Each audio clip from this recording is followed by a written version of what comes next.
देखिए यहाँ संविदा के प्रकार के बारे में बताया है।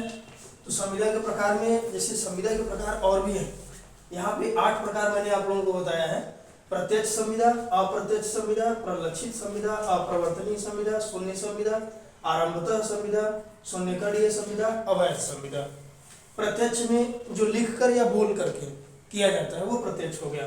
अप्रत्यक्ष यानी कि इम्प्लाइड, इसे आप जो एक्सप्रेस होता है, जैसे आप बोलते हैं ना लिखित में या मौखिक में, वो हो गया।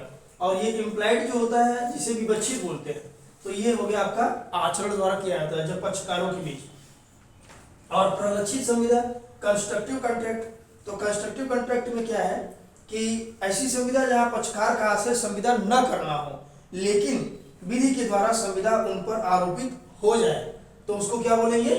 प्रलक्षित संविदा। अप्रवर्तनीय संविदा, जो कोई मान्य संविदा कुछ तकनीकी त्रुटियों के कारण प्रवर्तनीय नहीं रह जाती है। जब ये प्रवर्तनीय नहीं रह जाती है तो क्या हो जाती है? अप्रवर्तनीय हो जाती है। शून्य संविदा, तो विधि द्वारा प्रवर्तनीय करा रही संविदा होती है, अगर वो विधि द्वारा प्रवर्तनीय नहीं है तो क्या हो जाएगा? शून्य हो जाएगा। तो वो शून्य हो जाएगा आपका। कोई करार विधि द्वारा प्रवर्तनीय नहीं है तो शून्य संविदा होगा। उसके बाद आपका कौन सा है? आरंभतः शून्य संविदा। तो ऐसी संविदा जो आरंभ से ही शून्य हो उसे आरंभतः शून्य संविदा कहते हैं। जैसे कोई अवयस्क है, अल्प वयस्क है या अवयस्क है, उसके द्वारा संविदा किया गया है तो यह संविदा नहीं कहा जाएगा, यह क्या हो जाएगा? आरंभ से ही शून्य हो जाएगा। शून्यकरणीय संविदा के बारे में आप लोगों को पता है कि जब पक्षकारों की वांछा पर, पक्षकारों की इच्छा पर, अगर वो किसी विकल्प के आधार पर प्रवर्तनीय तो है किंतु दूसरे पक्षकार या दूसरे पक्षकारों की विकल्प पर प्रवर्तनीय नहीं भी है, जैसे कुछ प्रवर्तनीय है कुछ प्रवर्तनीय नहीं भी है, तो उसको हम शून्यकरणीय संविदा बोलेंगे। उसके बाद आपका आएगा अवैध संविदा। तो जब किसी संविदा का उद्देश्य या प्रतिफल विधि के विरुद्ध हो जाए, क्या हो जाए? विधि के विरुद्ध हो गया। मैं बताया हूं कि प्रतिफल और उसका उद्देश्य क्या होना चाहिए? विधिपूर्ण होना चाहिए। अगर वो विधि के विरुद्ध है तो क्या हो जाएगा? इलीगल या अवैध संविदा हो जाएगा। तो नेक्स्ट पार्ट में हम इसके जो और भी बचे हुए हैं काइंड्स वो हम आप लोगों को बताएंगे, ठीक है? इसको नोट डाउन कर लीजिए।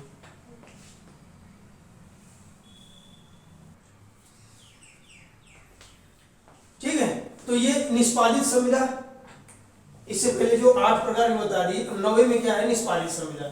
निष्पादित संविदा में बताया कि जहां पे दोनों पक्षकारों द्वारा क्या कर दिया गया है?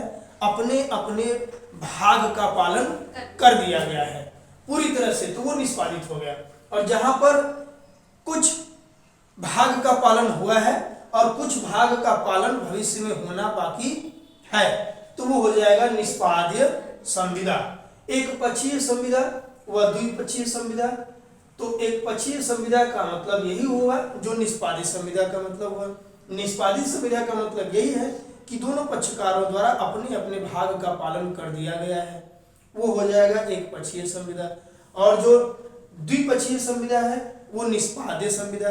निष्पाद्य संविदा का मतलब यही है कि एक पक्षकार द्वारा या दोनों पक्षकार द्वारा अपने कुछ भाग का पालन किया गया है और कुछ भाग का पालन भविष्य में किया जाना बाकी है, तो ये द्विपक्षीय संविदा हो गया।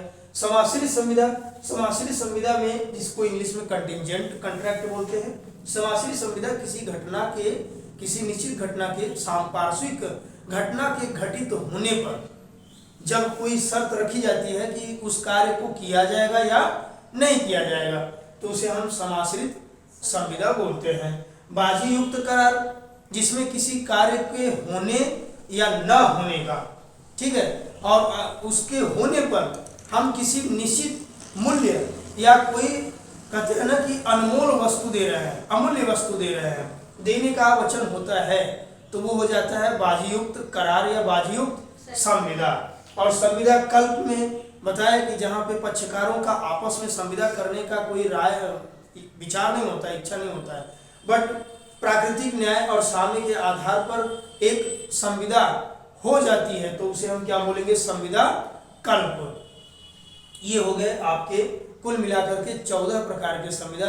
इन प्रकारों को याद रखिए, थोड़ा थोड़ा इनके बारे में मैंने व्याख्या भी कर दिया है, ये भी याद रहेगा। तो ये आपके एग्जाम में, जो आपके लॉन्ग वाला एग्जाम आएगा उसमें काफ़ी हेल्पिंग रहेगा, काफ़ी हेल्पफुल होगा।